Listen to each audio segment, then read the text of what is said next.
Good evening. Welcome to the 7th seminar of the academic year. The presenter tonight is Paul Burlin, someone who's familiar to many of you, the faculty and students, but also to some of our colleagues watching us from across the country and perhaps in other parts of the globe. Paul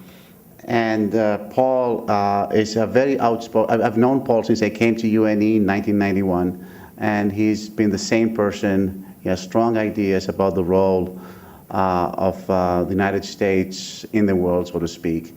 And today, I'm sure he will be sharing with us some of his best thinking on the issue. Very briefly, a brief biographical note about Paul. Paul Burlin is professor of history at the University of New England and author of Imperial Maine and Hawaii. It's a very interesting book. It examines the role Maine has played in the conquest and domination of Hawaii in the 19th century. He was a Peace Corps volunteer in Micronesia, a Fulbright scholar in Sao Paulo, Brazil, and a member of the board of the World Affairs Council of Maine. His interests are very broad.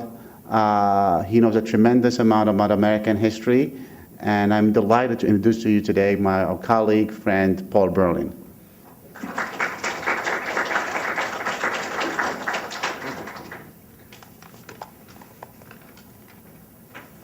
Okay. Ryan suggested that I use this because he's familiar with my style of lecturing, which is frantic. So, one correction, Anwar, thank you for that nice introduction. I'm not a member of the board of the Maine World Affairs Council. I was at one point.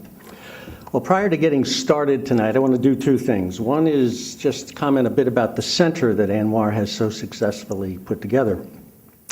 And there are a lot of people here in the audience who I recognize and know well because of my 20-odd years here at UNE, but there are also other people here who I don't know at all, but whose faces are at least vaguely familiar, which leads me to believe that they were attending previous lectures. And if that's the case, then the center is meeting one of its roles, which is to reach out to the community, the broader community, broader than just the UNE community, to engage in dialogue about, in this particular case, global issues. That said, the other thing I want to do is embarrass Anwar a little bit. Those of you who may not know of him, he has become, over the last 10 years or so, not only a nationally recognized, but an internationally recognized scholar dealing with the issue of Islam in the West. And so, as many of you may know, the Academy is full, replete with enormous people with enormous egos, typically, some of them grotesquely enormous. And this characterization does not fit Anwar at all. Even though he has quite an international reputation, he never seeks the limelight for the purposes of self-aggrandizement. And because of that, he's a good colleague and, even more importantly to me, a good friend. Sorry, Anwar, I knew I would have, you give me the podium, I'm bound to embarrass you at some point. I want to start tonight's lecture with a photo. And let me put it, what I tried to do after I composed this was come up with a single photo that I thought would help capture part of what I want to try and do tonight. And so I will do that if I can.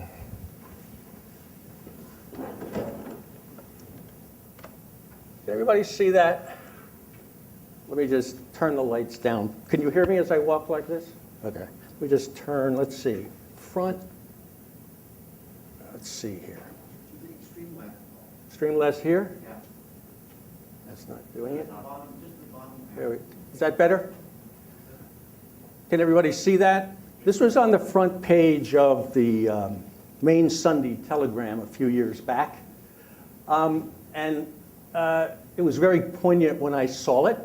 It was during, I can't remember exactly when it was, but it was during some conversations about closing some of the military bases, and this was the military base, Ellsworth Air Force Base in South Dakota.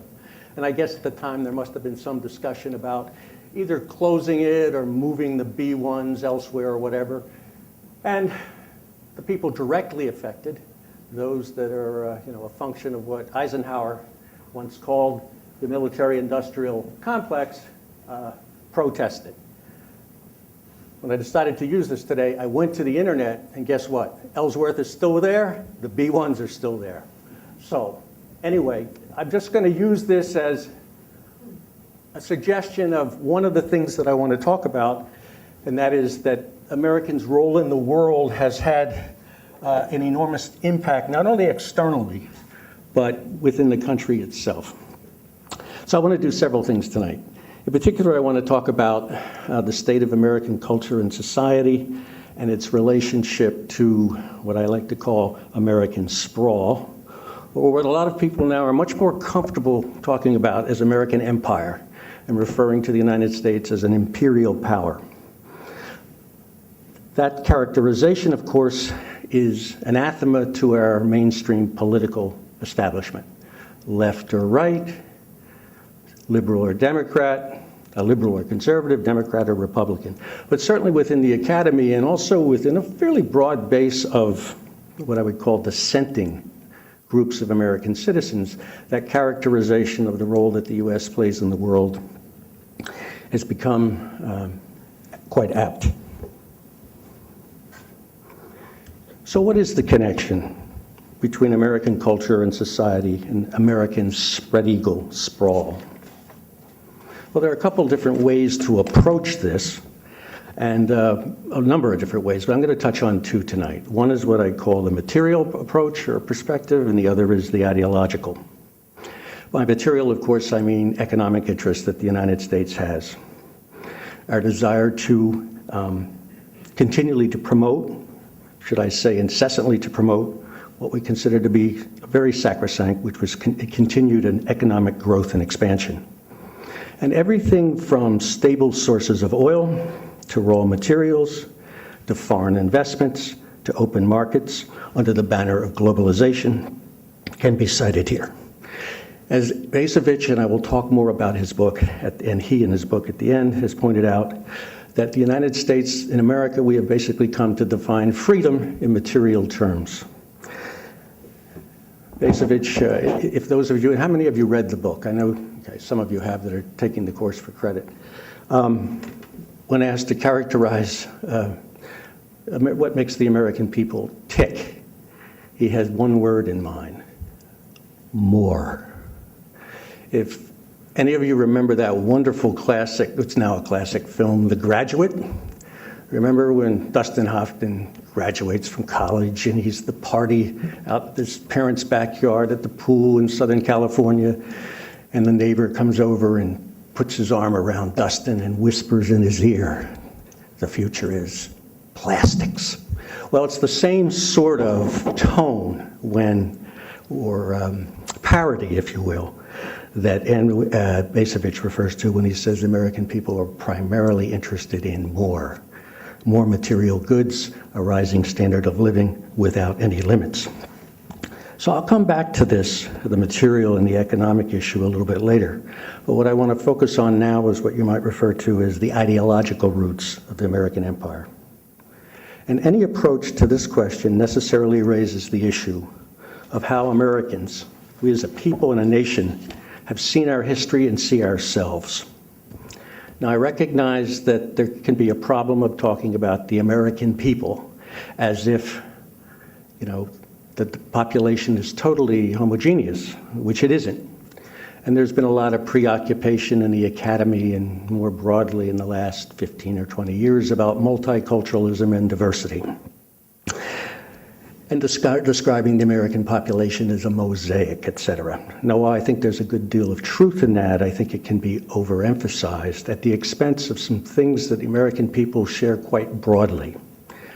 A few years ago, I brought Amitai Etzioni, the world-famous sociologist at George Washington University, come and speak. And I don't know, he spoke right over here in the chapel. So it was before this facility was built, so I don't know, 4 or 5 years ago. And he had just published at that time a book called The Monochrome Society. And what he argued was, and quite persuasively to me, that notwithstanding identities around gender and class and race that have been, at the forefront of a lot of academic discussions, there was a very broad consensus across the American people about many fundamental beliefs and ideas. And one of the most sacrosanct ideas, and it relates directly to my topic, this is something the Americans have shared for a long time, again, not universally, but very broadly. It is the idea that the United States as a nation is a nation of a fundamentally different order. We are different, some would say better, but fundamentally of a different order. This is probably one of the main premises, if you will, the ideas, I think, of what Robert Bellah many years ago referred to as American civic religion, something shared very broadly. Now, of course, the roots of this go way back. You know, you can cite the most famous, or perhaps notorious, depending on your point of view, statement of this was John Winthrop, first governor of Massachusetts Bay Colony, who on the Arabella, the ship bringing him and some other Puritans to ultimately what became Boston, basically because he was governor, he was the first governor of the Mass Bay Colony. He wanted to make sure everybody on the ship was still on the same page. And essentially he said, you know, we are embarked on a mission and we're going to be a city on the hill. It's become a very famous metaphor in American history. If you recall, Ronald Reagan used to call it his favorite and most apt metaphor. Now, Reagan used to forget a lot of things, even before he had his tragic bout with Alzheimer's, which, of course, nobody would wish on anyone, but he constantly used that metaphor. It was full. That metaphor has stuck. Now, to understand Winthrop and the Puritans that came here, you need a little context. The Puritans were people who believed in what was called covenant theology. A covenant is basically an agreement. As I tell students whenever I raise this issue, you know, you go to if you don't own a house, pull out the deed or the mortgage agreement that your parents have with the bank, and you'll see the word covenant in there. Is you pay the mortgage or we take the house, essentially. You pay the mortgage and you can keep the house. Well, covenant theology for the Puritans was different. It was that God had entered into covenants in history. And the final covenant, as they saw it, was with them. The first covenant was with Adam and Eve. And of course, as we all know, they blew it. And they were banished east of Eden. The next covenant, from the Puritans' point of view, was with the ancient Hebrews. They killed Jesus. The next covenant was with the Christian church, founded in Rome. And of course, the Puritans were good Protestants. And so, from their perspective, Rome had blown it too. And so the mantle had to become a parody of what a true church would be. And so the mantle, so the Puritans thought, fell to them. And so what was at stake in this migration to Boston was nothing short than establishing a exemplary community and church for the redemption of humankind, or certainly of all of Christendom. The sociologist Daniel Bell, many years ago, wrote about this particular issue, and let me quote from him. All nations, he said, are to some extent unique. But the idea of exceptionalism, that the United States is the exception in history, it is a nation of a different order, as it has been used to describe American history and institutions, assumes not only that the United States has been unlike other nations, but it is exceptional in the sense of being exemplary, a city upon a hill or a beacon among nations. Now, if you really believe that you've been called upon by God to have a special mission to redeem humankind, that's a pretty heady thing. And it can play out in several different ways. For some Puritans, and I would argue the best of them, they not only felt a huge sense of responsibility, after all their mission was of, huge proportions. It's about the meaning of history. But it could also inspire a sense of humility, because if everybody prior to the Puritan mission had basically blown the covenant, how could you possibly assume blithely or with assurance that you wouldn't do the same? So for some Puritans, a sense of not only responsibility, but a sense of humility inspired them. On the other hand, and I'm afraid I think more typically, what happened was that that same sense of responsibility and chosen status could do what? Lead to a sense of arrogance, and that often happened as well.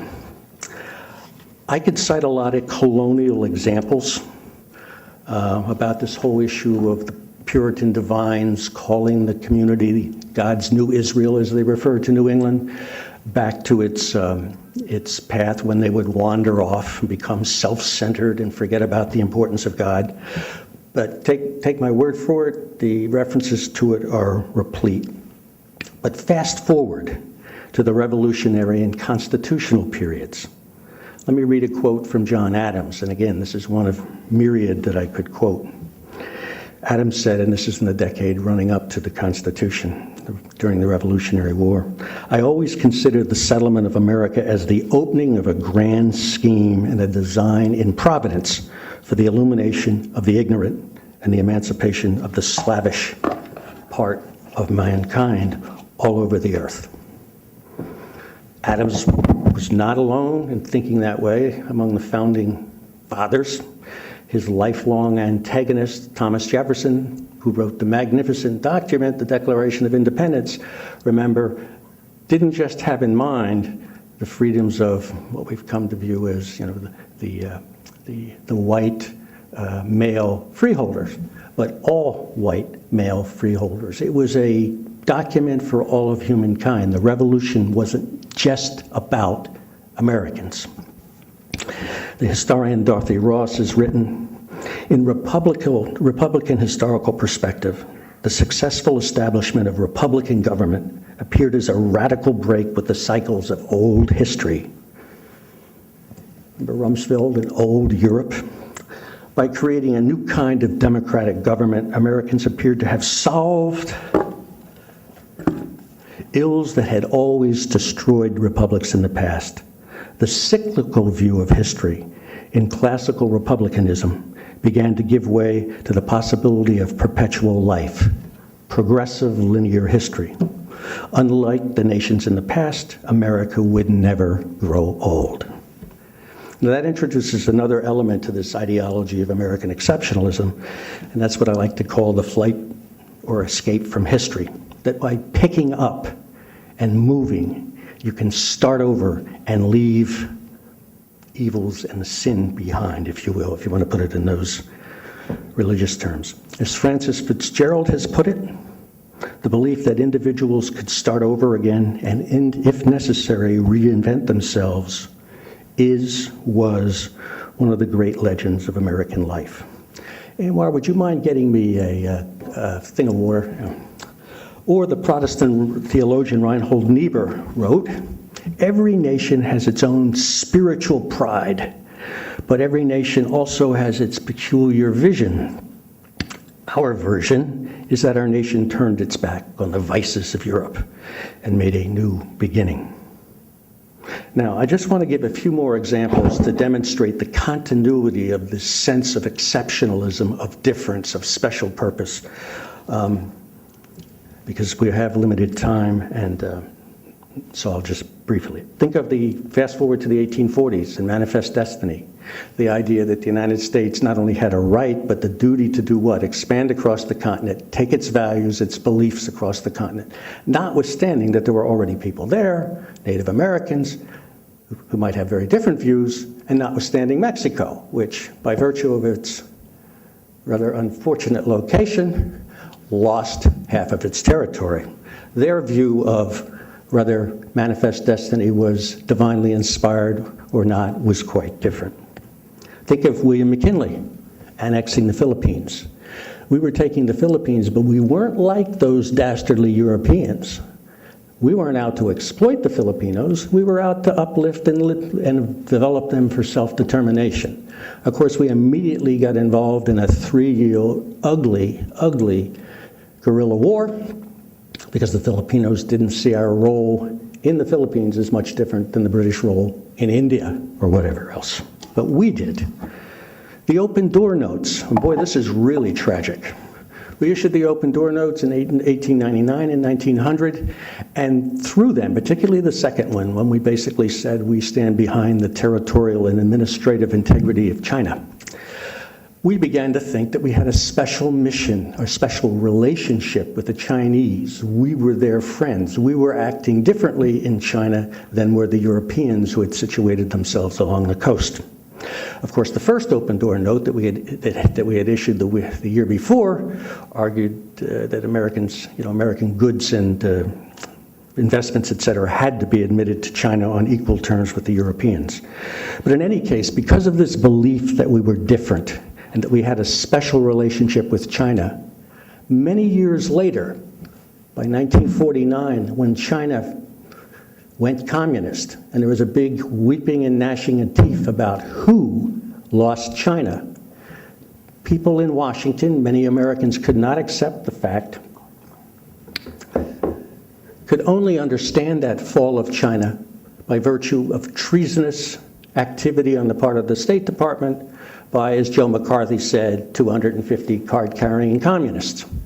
Again, the idea that America was different, that we had a special relationship with this country, it couldn't possibly have gone to the communists if there wasn't something other than treason.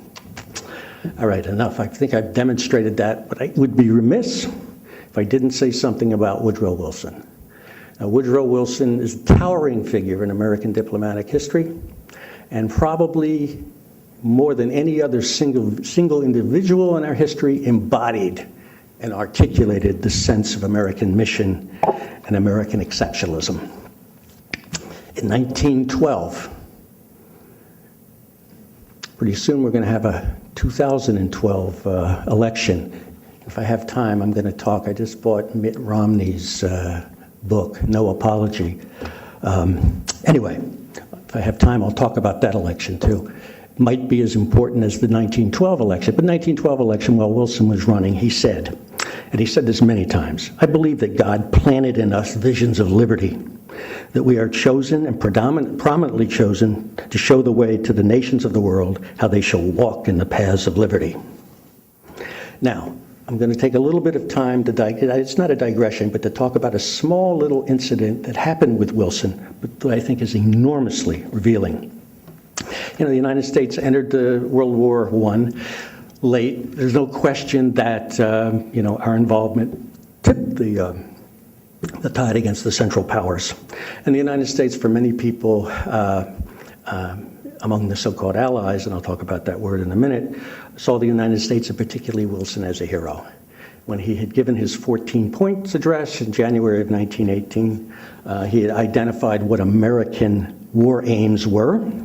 And because of the American involvement in tipping the war, a war that's often hard for us to comprehend. I often tell students, in one day, the first day of the Battle of the Somme in 1916, the British lost 60,000 people, men. In 10 years in Vietnam, we lost 58,000. 400,000 Germans and French lost their lives at Verdun. It was an unbelievable bloodbath, fratricidal war of Western civilization. Anyway, the U.S. entered late, tipped the battle, and it was over. So when Wilson decides he's going to go to Versailles to help construct the peace, he was met by adulation everywhere he went. He first goes to France, huge crowds in Paris. Conference isn't quite ready to start, so he says, go across the Channel. So he goes across the Channel to London. Huge crowds again. And the king, George V, throws a big banquet, welcoming banquet for Wilson at Buckingham Palace. And during the speeches at that banquet, the king says something like, welcome to England, and we're so happy that you're here, and thank you so much for your support, and we're partners in creating a new world, et cetera, et cetera, et cetera. And in a private conversation shortly after that, this is written down by David Lloyd George, who was the prime minister in England at the time. This is what Wilson said, to the king, mind you. You must not speak of us who come here as cousins, still less as brothers. We are neither. Neither must you think of us as Anglo-Saxons, for that term can no longer be rightly applied to the people of the United States. Maybe Wilson was the first multiculturalist. I don't know. Nor must too much importance in this connection be attached to the fact that English is our common language. No. There are only two things which can establish and maintain closer relations between your country and mine. They are a community of ideals and of interest.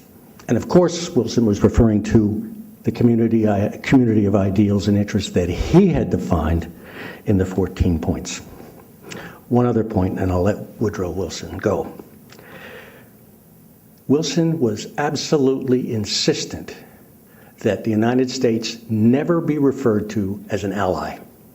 He always referred to the United States as an associate power.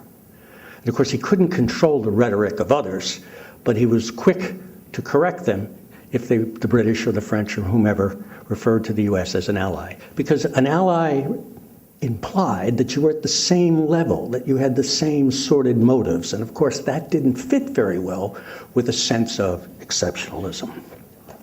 Well, everybody knows Wilson lost his battle.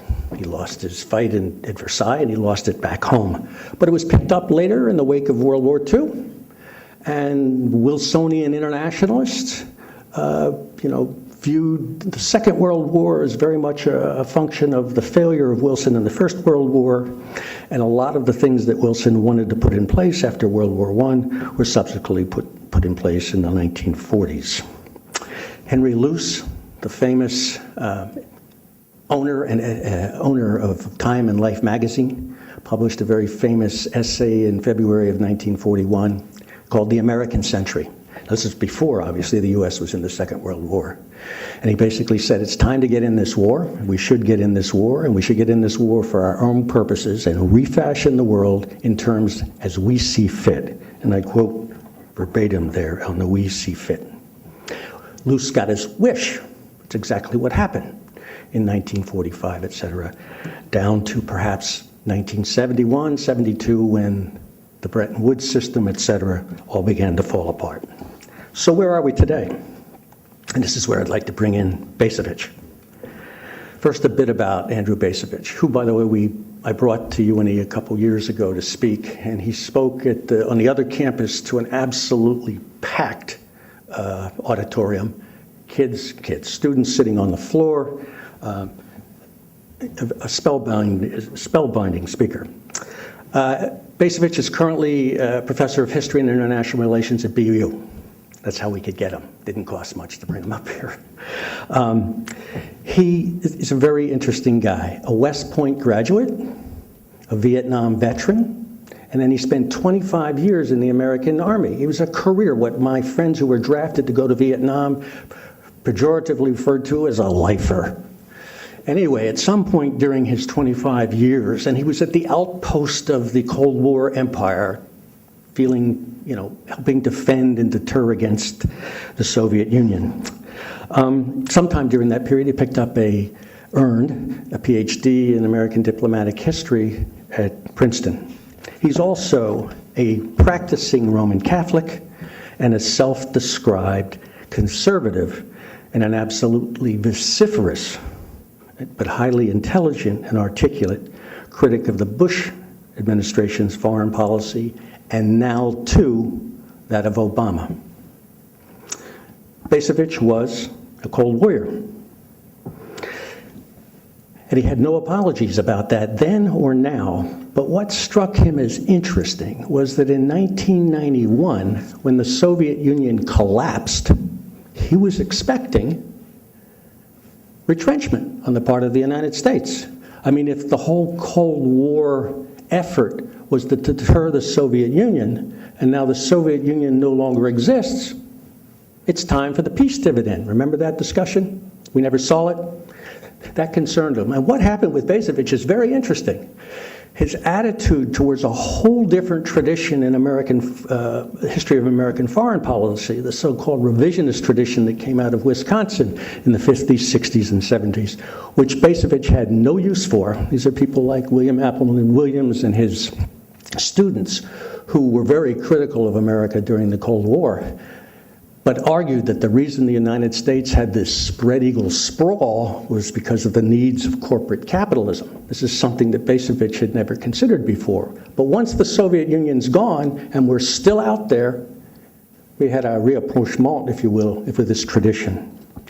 And so he now argues that what we're doing largely in the world is to ensure that we can have, to put it simply, more. Cheap imported goods, stable and relatively stable priced foreign sources of foreign energy, right? But what's happened since 1970, he argues, when the balance of trade shifted and the terms of trade shifted, and we began to run in the red every year and starting to borrow more and more money, that we were in essence mortgaging our future and losing our independence by those that were financing our inflated lifestyle, inflated standard of living, et cetera, that we could no longer support, and that we could therefore no longer support the spread eagle military establishment that we had around the world, and we ought to rethink what it was we're doing, and also, and this is the key issue, rethink what we're about. Is there things more important in life than more? Does everything have to be defined quantitatively? That sort of thing. Basically, he's argued that the ideals of the Republic have basically been reduced down to a set of consumer values. Let's see what time we have here. Okay.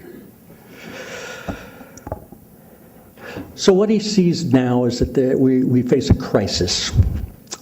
Three interrelated crises. One is the economic, that we're living well beyond our means, both at the personal level and the national level. I mean, I have, speak anecdotally, enormous credit card debt. Why do I have enormous credit card debt? Because I refuse to allow my standard of living to drop below what I was used to being raised in the 50s, right? So I earn a decent living. But the United States as a whole is doing the same thing. You know, we are borrowing increasing amount of money, and from his perspective, this is not sustainable. I don't think from anybody's perspective. And just the other day, I saw a headline in a paper. I think the last, what do they call it, issuance of treasury bills had trouble finding buyers. And that meant interest rates had to be jacked. And if that's the beginning, that could very well be the beginning of people having some questions about whether the American securities are really that good of investment. And the only way to attract investors is what? Raise the interest rates. And of course, the interest rates go up for public securities like that, they go up for everything. Okay. In addition to the economic crisis, he sees a political crisis. And Bacevich is absolutely scathing here. He says Congress has allowed war-making powers, et cetera, to migrate from Congress, from the Senate, to an imperial presidency, that all by and large, the political establishment does, Republicans, Democrats, is positioned in congressional, position themselves for re-election, and tinker with the budget. And how do you position yourself for re-election? Tell the people what they want to hear. And what do they want to hear? You can have more. And finally, his concern as a career military officer is to sustain the kind of life that we have come to, as the second Bush said, American standard of life is not negotiable. We ask the military to bear the brunt of that and end up putting them in places and giving them missions that they cannot possibly conclude successfully. Basically says, well, he doesn't basically, says we have too much war and too few warriors. And as a lifelong military person, he's not enamored about bringing back the draft. He basically thinks the draftees were probably more trouble than they were worth. But in any case, what he looks for is a rethought sense of national purpose, a rethought related to that, a rethought position in the world, and retrenchment. A strong military that emphasizes defense. Okay, in conclusion, I want to talk about two other Americans I'm jumping ahead here because I'm taking longer than I thought.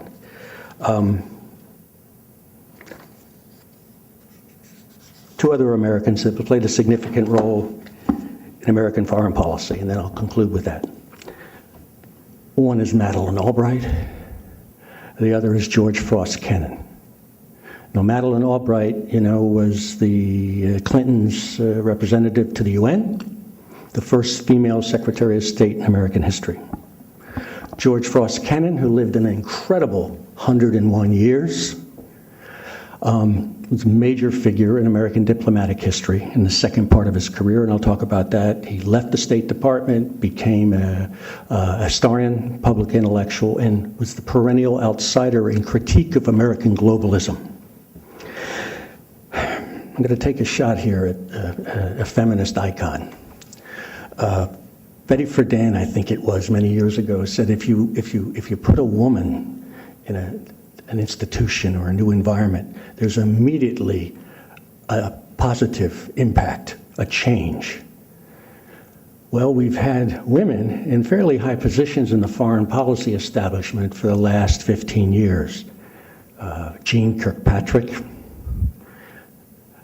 Madeleine Albright, Condoleezza Rice, and now Hillary Clinton. And from my estimation, I could be wrong, there may be some internal dynamics in the State Department that have changed. Significantly nothing whatsoever has changed in terms of American foreign policy and posture in the world. In any case, that was kind of a snide. Betty Friedan was right about a lot of things. She was not right about that, at least when it comes to the State Department. Madeleine Albright, when she was Secretary of State, was interviewed in 1998. I forget the exact context, but it was in the situation where the UN inspectors for the weapons of mass destruction in Iraq had been booted out by Saddam Hussein, and we wanted to get them back in, and she was certain that they would find the weapons of mass destruction. She also had the temerity to say, when asked, well, should we use force? She said, well, we could, and I'll talk about that in a minute, but the American people will be a little reluctant to do that because then we might end up occupying Iraq. But she said, we might have to use force, and this is what she said. But if we have to use force to get the inspectors back in, it is because we are America. We are the indispensable nation. We stand tall and see further than other countries into the future. And we see the danger here to all of us.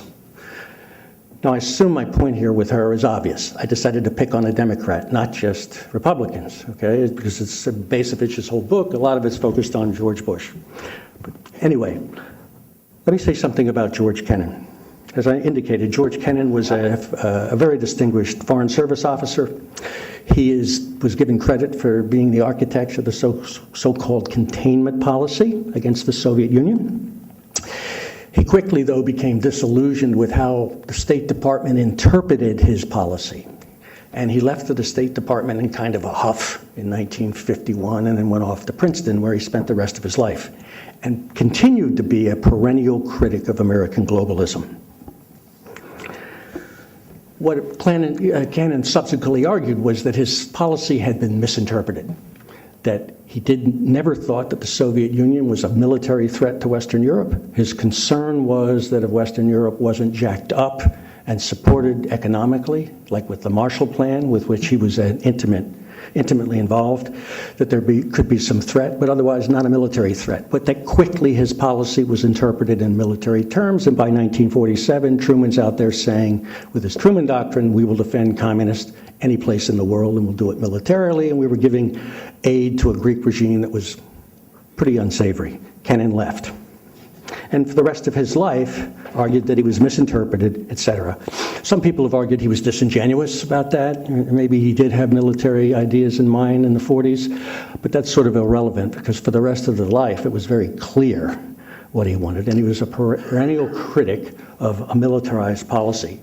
Critic of the Vietnam War, which he saw was what? Tragic for everybody involved and largely a distraction that part of the world bore absolutely no bearing on American interest. And unlike Albright and all the other advocates of a smug exceptionalism, Kennan did not believe that the United States saw further and clearer. And I just to read my favorite quote from Kennan. This was in 1976, when he was 72 and he would live another 26, 27 years. I hope that doesn't happen to me. Anyway, this is what he said. My main reason for advocating a gradual and qualified withdrawal from the far-flung foreign involvement of the United States is that we have nothing to teach the world. We have to confess that we have not got the answers to the problems of human society in the modern age. Moreover, every society has specific qualities of its own that we in America do not understand very well. Therefore, I don't want to see us put in a position of taking responsibility for the affairs of people we do not comprehend. I would like to see us influence the world, if we can, by the power of our example, to the extent that other people wish to follow it and find it applicable to themselves. But I have, as you know, always very emphatically rejected the concept of the universality of American experience. Now, juxtapose that against some of the rhetoric I talked about in terms of American exceptionalism, etc. Kennan was not just a critic of American globalism, but also of the nature and the content of American society. He was appalled by advertising, which he considered close to being obscene. He was appalled by pornography. He was appalled by the interstate highway system and what it did to the panorama of America. He absolutely detested the automobile. He wrote early on that how utterly absurd it was to encase human beings, one or two human beings, in a ton or two of steel, to move people, one and two people around, etc. You can only imagine what he would have thought of the SUV phenomenon. In any case, what Kennan raises here is the I word, isolationism. And the problem, one of the major problems in any discussion along these lines is that and Chalmers Johnson, major scholar in this area, has written, I think he says that we have close to 600 military bases overseas. Some tiny, some big. But if anyone has the temerity to suggest that we pack up the bags in even one of them, you are labeled an isolationist.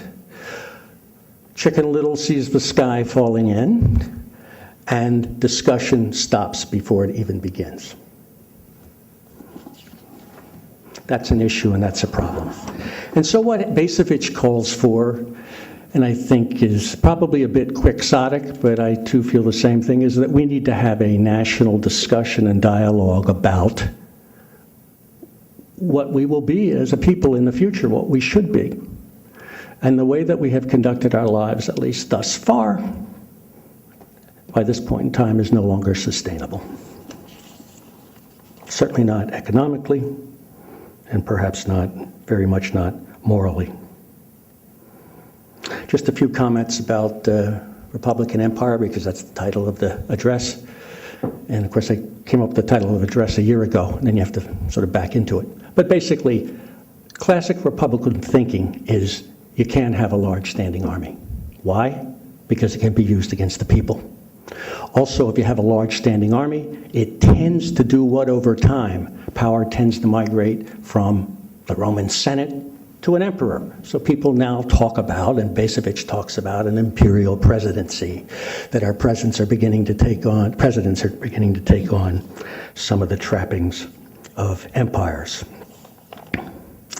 It also, the empire hollows out the republic. I don't know about you all, but I was really struck during the healthcare debate. The weeping and gnashing of teeth about the $1.4 trillion price tag, I think it was, over a decade. And yet if you take the current spending on the military establishment and assume no increases over the decade, it's probably 5 or 6 times that in the same period of time. Not $1 murmur that I know of from anybody in the mainstream political establishment. Not one. Dick Cheney said, defense is not a budget item. That is, absolutely absurd, and the red ink that we continue to run will definitely prove him wrong. Now, this has been sort of negative, but people that know me know that I tend to see glasses half empty rather than half full. But I'm not suggesting here that we wallow in a sense of guilt and self-flagellation, et cetera, but I really do think that we have to look at ourselves in the mirror and ask some serious questions about ourselves, and not necessarily presuming any answers, but we need to have that discussion.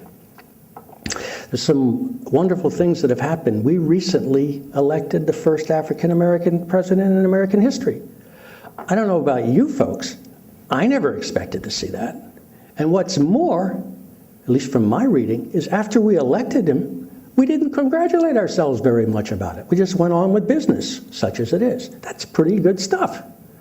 We also, over the last 30 or 40 years, have expanded the area of opportunity, et cetera, for a lot of groups that were excluded.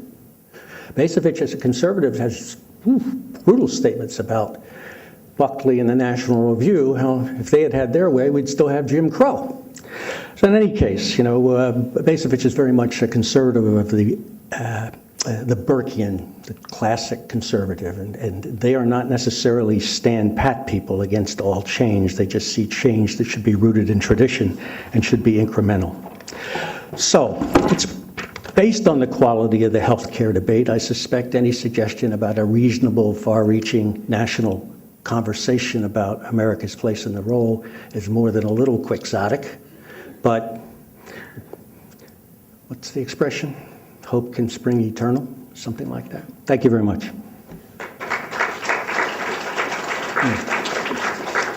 One other thing before. Mitt Romney. Now, I'm embarrassed to say I bought this book. The history of this is, I'm a book TV junkie on the weekends, and there's only one TV in my household, and my kids just give me a really hard time about it, because from their perspective, that's, a waste of a good TV. But anyway, this guy was interviewed recently about his new book, No Apology. And I listened to him talk, and basically he's running for president already. He's considered the leading. He was trashing Obama because Obama thinks he's better than the United States. Obama goes abroad and trashes the United States, and his evidence for that is all the news in the British tabloids, I think probably a lot of which are owned by Murdoch, I don't know. In any case, I decided I got to buy that. I have to read this book. I'm not going to buy it, and I'm at an age where I can't steal it. So I figured I would go to Borders and stand in the aisle and read it there. That's how Patrick Buchanan writes a lot of things about American foreign policy too. And I actually am interested in some of his ideas, but he's so steeped in xenophobia that I can't buy his books. But anyway, I got there and I ended up buying it. But believe me, when you read this guy is not going to lead us into any national dialogue about rethinking the role of American in the world. As a matter of fact, he thinks that we're spending much, much, much too little on the military.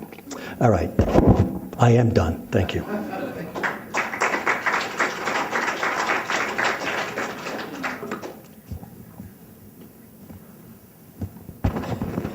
Questions? I hate question and answer periods, but Anwar told me I had to do it, so.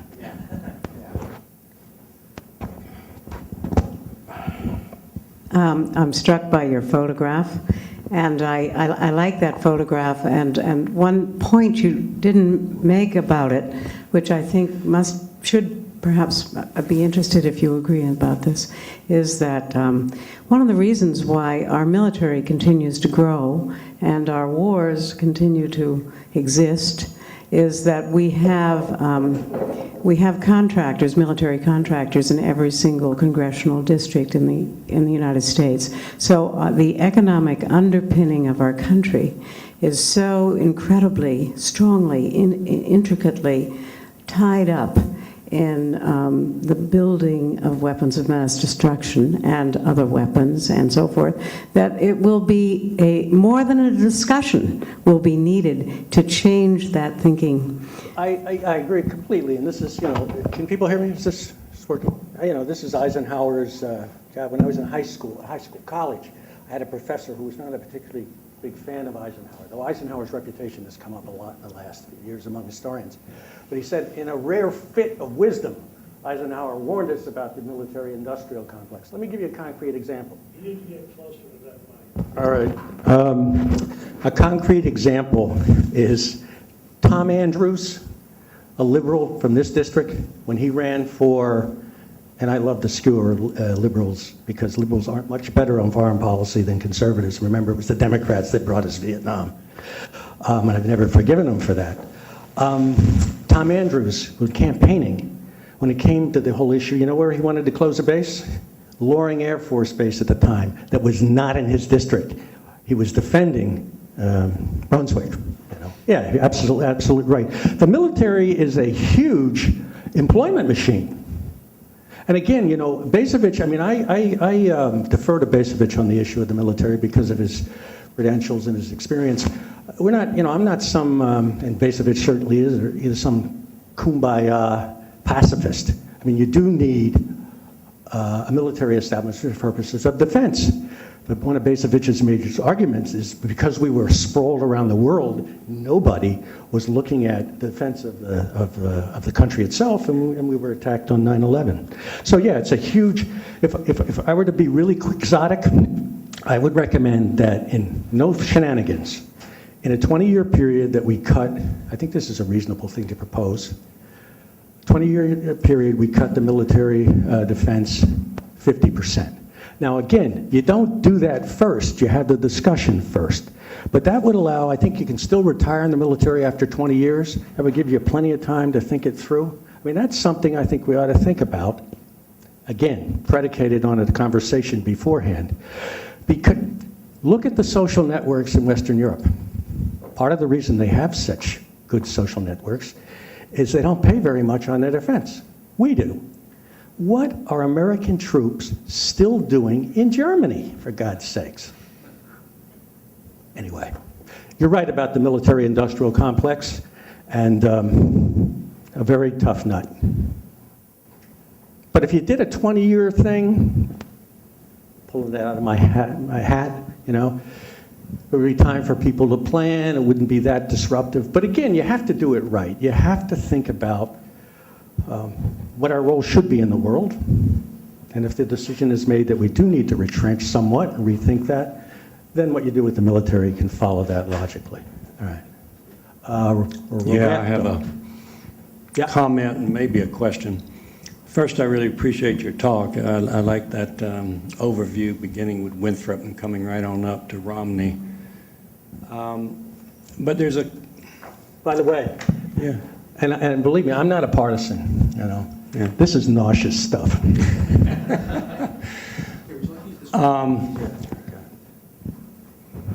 First of all, I want to say to people here, I'm not really a part of this directly, though I may wind up contributing to it or getting part of it. There is a movement in Maine right now which is starting called Bring the War Dollars Home. And it's supposed to really get cranked up sometime in April, so I hope people will be watching for that, because at least in the state of Maine, there are some people who are trying to engage that industrial complex. But the question I have, or the comment I have is this: there's a kind of irony. People want more, as you say, and to keep that more, we have to perhaps have our empire. But at the same time, the irony is that trying to keep that empire is a big part of why we don't have money at home for schools, for health care, for roads, for infrastructure. When is the American public going to make that connection? Well, yeah, I agree. That was my point about the empire hollowing out the republic. We don't have the resources. And if you view the military, as Dick Cheney did, that it's not a budget item, there's not much to go around. So absolutely, it renders the process, the promise of American life much more. It questions it, it undermines it. The other thing, it's not just more, but we do a pretty poor job of distributing income. So, you know, it's easy enough for an upper and middle class person like myself to talk about that, but what of, you know, the unemployed, you know, woman in the ghetto with a family who's eking it out on food stamps, and because welfare no longer is an entitlement, after a certain point of time, she's off. So, I mean, that's an issue, too, that has to be dealt with. You were first. I was struck by a comment in Bacevich's book that says the quadrennial ritual of electing or re-electing a president is not an exercise in promoting change. Regardless of what candidates may claim or ordinary voters believe, the real aim is to ensure continuity, to keep intact the institutions and arrangements that define present-day Washington.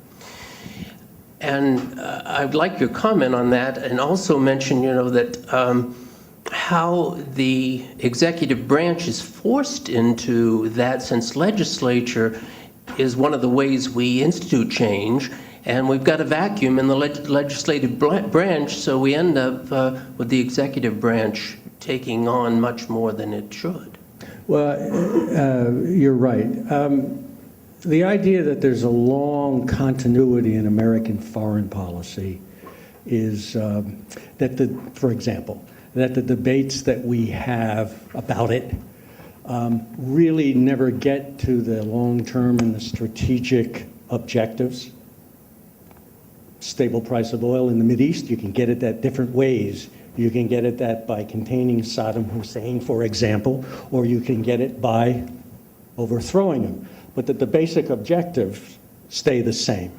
And that there's a whole historiographical tradition in the United States called consensus history, that has argued that our political spectrum is fairly narrow. And there's some benefits from that.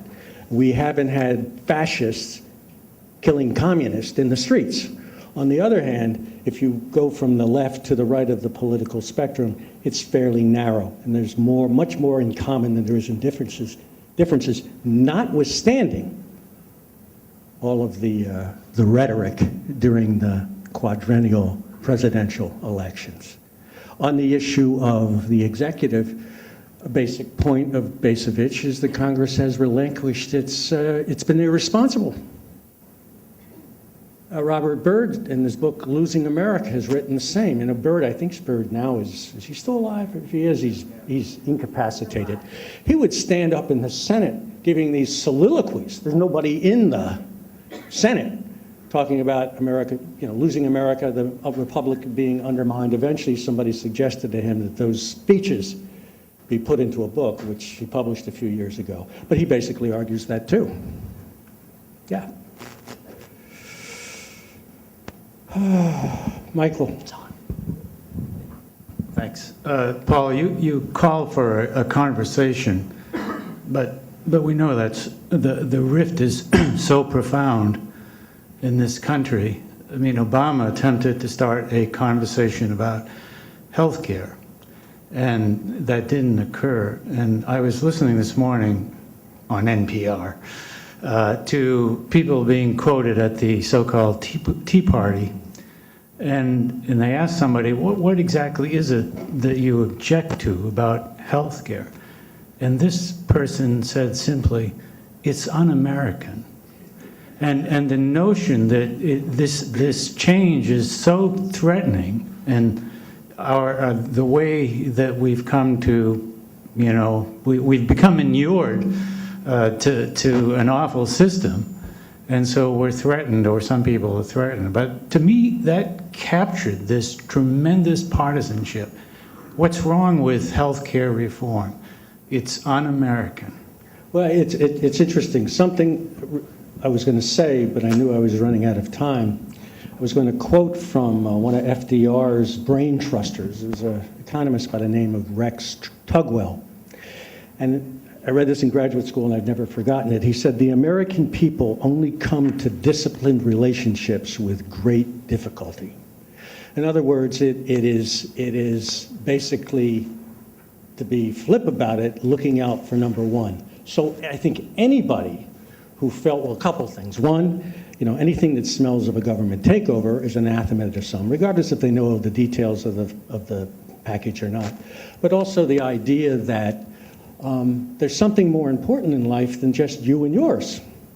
It's like my father who moved to Florida and didn't want to pay taxes anymore for schools in Florida. I love my father dearly, but it's because he'd already paid for his kids to go through college. Well, he didn't, but it's that sort of thing in part. Your comment about the likelihood of a national dialogue, it's totally quixotic on my part. I mean, you just have to read Ron. I mean, it's awful. And it's, anyway. I had a good friend of mine who couldn't come tonight, said, make sure, Paul, you leave him at the end laughing. I don't know.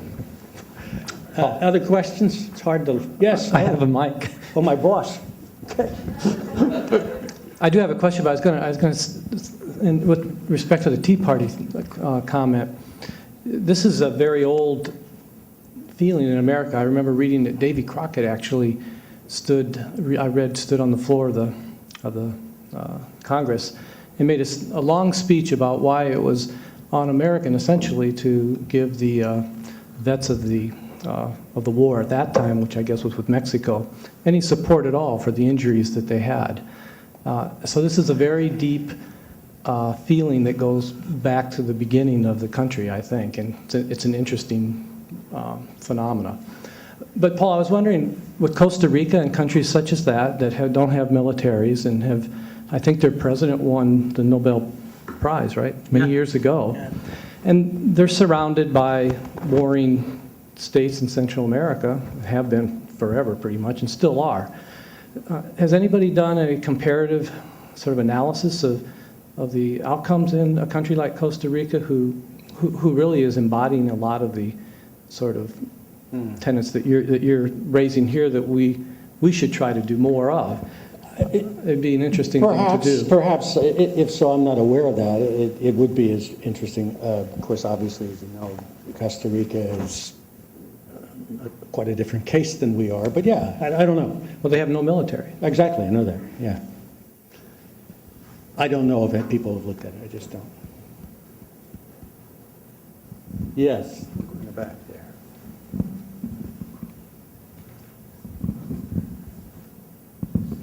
What I was wondering is, people have always come to this country because they wanted more. And the last two speakers that we had that addressed this were, biological and social. And I'm just wondering, how has that, because we are populated by a mixed group of nationalities and races, I mean, other than those coming from Africa in the 1800s, who came here looking for more, how has that affected these policies which we have now feel entitled to being more because other people... That's really a good question. Some people have argued that the enormous expanse of the frontier and the fact that people could pick up and go and the fact that intensive sorts of things were not necessary because you could do things extensively has something to do with that. Now, obviously, immigrants that have come in for more, some of them were coming from pretty drastic situations, so even a modicum of improvement was good. But more broadly, it's, there may be something to that issue about the frontier or the expanse. The argument that some of the diplomatic historians have been is that the frontier functioned as an engine of economic growth and also a home market, and it was when that frontier closed that the United States stepped out on the international arena, and it became very important for it to open markets around the world, and then that began our sort of global rise. I don't know if that answers your question or not, but immigrants typically come. I mean, think about the immigrants that are coming up. I just watched a new movie, a Mexican movie called Sin Nombre, which is about the Honduran Honduran immigrants coming up through Mexico to get to the United States, you know. They're coming from such abject, awful circumstances that it's not the same thing. Vasevich uses he talks about there used to be an empire, and he took this from another historian, the entire production, where the image, the metaphor was Joe Lunchbucket. Now it's the empire consumption, and his metaphor for it is the teenage girl with her daddy's credit card in her back pocket, headed off to the mall for a weekend, you know, the day with her friends, to just spend, spend, spend. That's one kind of more. There's another kind of more if you're dirt poor and you're coming here, and that's been the history of many immigrants to this country. I don't know if that answers your question or not. But. Yeah, sort of, but that gives us our whole projection. I was thinking, we've always had more, that we've always been able to get more. And Right. The problem is, one of the problems is there's not so much more to get, and the other problem is we've run out of money. Well, there's that too, and of course, what's a relatively new, and I mean relatively new by the last 30 or 40 years, is the whole issue of the environment. And people, I hear environmentalists say, if you globalize the American standard of living, we'll all be wearing gas masks. You know, it's not sustainable. So, and to the extent that that's true, and I'm not an expert in that field at all, we do have to rethink it, notwithstanding what you just said, that we've run out of money. And when China decides not to loan us any more money, which they're probably not going to do tomorrow because they know what would happen, but it's you know, as somebody said recently, if we have problems with Chinese human rights record, it's pretty hard to say very much to them when they're your banker. I mean, the last time, you know, it's not a relationship I want to have with my banker. Anyway, one more question and then I'm done. Well, maybe not quite.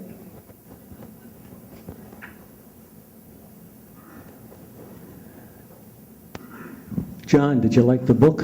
I did like the book. I knew you'd like the book. And Basevich talks about perhaps what we should do is stop feeling that we need to tutor the Muslims on, matters related to freedom and the proper relationship between politics and religion. And he also goes on to suggest that perhaps another approach to the war on terror might be an approach akin to the containment policy that we used in the Cold War. Can you elaborate on that and maybe say how that might... I think one of the things, the wisest things, from my view, that Vasevich says about the war on terror is, first of all, it's not a war.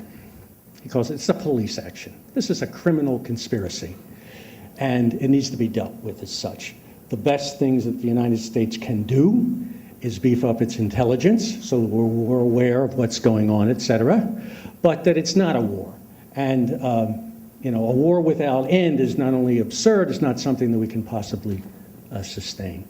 I mean, I think that's part of it. The other thing we have to recognize is that, we often think that when bad things happen to us, all right, that we're totally, have been totally passive in that regard. We're not. It's the kind of policies that we're pursuing in the world that has, that has an effect. Part of the reason we were attacked, and I'm not justifying that at all, 9/11, was the role we play in the Mideast and have played. And we had troops in Saudi Arabia, et cetera. I mean, Pearl Harbor attack. To this day, most people don't realize that. And I'm not justifying the Japanese attack of Pearl Harbor, but they attacked us because of the policy we had towards China that felt contained them. That's not to say we shouldn't have had that policy, but we were not passive bystanders in it. So I think what it suggests is that we need to rethink our posture in various parts of the world. If we were to get serious, and remember, I think this goes back to Richard Nixon. I hate to use the name, but he talked about energy independence. Carter did, et cetera. We've never done anything in that regard. We are more dependent on foreign oil now than we've ever been. It's patently absurd. And so that's part of it. Part of the reason we were attacked is because of the role we play in the Mideast and have played. And the problem is that people like this guy, and I'm not saying, I'm not trying to, I'm just using him as a metaphor, you know? He doesn't want to talk about that because he's got nothing to apologize for. I don't know that we have anything to apologize for. We need to we need to talk to ourselves. We're responsible for ourselves. I sound like a Protestant minister now. But I was originally going to be that, but it didn't happen. Did that answer your question at all? And then, please, I hate this, just one more. I've never liked question and answers. I don't know why. I'm Shelley Carter. I'm actually a dental student here. So I'm going to talk about, nobody's touched upon, but I mean, you look at the BMI statistics in the United States and What that statistics? the BMI body mass index, and that's a perfect example You're talking of about obesity? yeah, Okay. and that's a perfect example of us wanting more. And it also mirrors Americans always wanting a quick fix. And, they are quick to go on medications versus try to solve the problem or find methods of wellness. And it's always more and more and more. And more, pretty much is going to bring less because it's going to cause them, especially talking about, issues overseas and stuff, that's, a stress health issue. But I do believe that in America we have to look at the more in regards to health, that's, a perfect example. Okay, you may well be right about that. I know. Oh, I'm sorry. Yeah, you may well be right about that. I hadn't thought of it in terms of physical health, but you're right. I mean, I don't know really very much about the roots of current so-called obesity crisis, but there's definitely an analogy there between that and the kind of thing I've been talking about. It's just something when we talk about more, that's something I always like. I think it's a perfect example. The movie, I'm sure people here saw it, it's called Supersizing It, and it's about what I'm talking about. Americans wanting more. It's like all the analogies of overindulgence and quickness rather than wellness. Wellness being unlimited. Okay, the Japanese, I think, and I don't know that much about Japan, have a pretty healthy diet. They live a long time. Does that have anything to do with the fact that resources are very constrained and population is very constrained in that environment? Maybe. I mean, again, I'm thinking off the top of my head.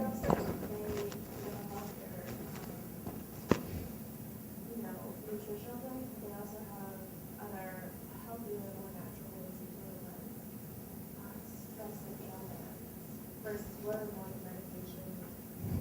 They're more spiritual. So I think that. Okay. Is that it? One more? Oh, Steve. Jeez. All right, I got to ask a question about Latin American. Would you give us a brief history lesson on the war on drugs? No. Oh. Well, I mean the problem. Nixon's initiative and The problem with the war on drugs, the problem is that we're the market. I mean, come on. That's the problem. I'm not going to blame coca, farmers, et cetera. We're the consumers. What else is there to talk about? I mean, you can go to the source, et cetera, but I mean, we're the problem, not the little coca grower who doesn't make very much money off it anyway. Oh, absolutely. Oh, absolutely. And the Latin Americans, and recently we've beefed up our military presence in Venezuela, and that has upset everybody from Brazil, et cetera, that is is this Yankee imperialism all over again? And of course, we've said, oh, no, of course not. But that's a difficult sell when we have the kind of history that we've had. But when it comes to drugs, it's us, not them. Right?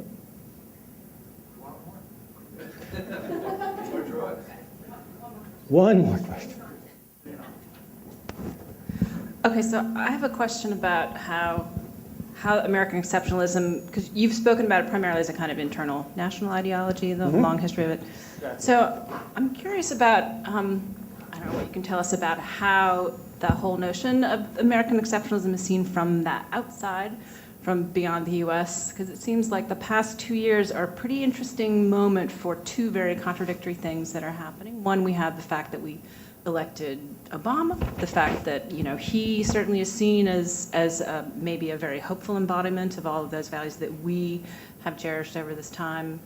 But at the same time, we've also made a kind of stupendous hash of the global financial systems. The fact that those two things are happening at the same time, Well, possibly the financial matters are much more. I mean, Obama's a coercive. breath of fresh air, I think, for a lot of people. I mean, but there's no, you don't have to be I don't have to be partisan. It's well documented that the American reputation under the Bush administration was pretty much at an all-time low.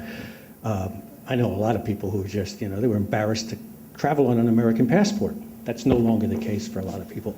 The way lots of I think people outside the country look at the idea of American exceptionalism is with a very jaundiced eye. I mean, the British didn't buy, for example, that the American presence in the Philippines was fundamentally different and less exploitive than they were in India. So it's, so they tend to have a jaundiced eye about it.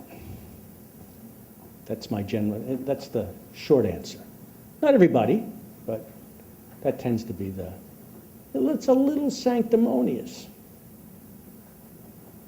The long story and the short one is we're no better and no worse than others. That's the basic, I think, premise. And we're in the same human condition, and we have to wrestle with the constraints of that. And perhaps that's the element of humility that we need in our national culture. And, I do hope that will play out a bit more than it has recently. But Michael's left us, probably depressed him. But thank you very much.